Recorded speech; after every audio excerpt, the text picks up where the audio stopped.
అదే దేంగడి మనిషి ఏమి అడు సార్ అది మరి అందుకే పరిగెట్టుకొని వచ్చాను. దేంగడి మనిషి ఆడాడ వదిలేస్తాగల అనుకున్నాను.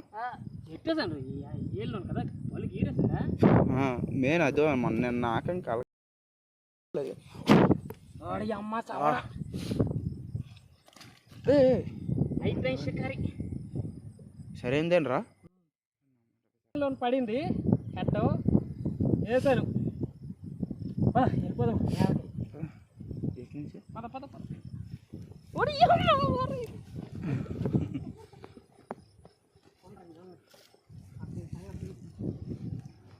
సైలెంట్ లైట్ వేసుకొని వెళ్ళాలి.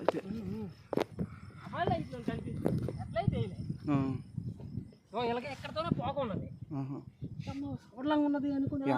సరైందేనరా సరైందే అండి పెద్దదేనరా.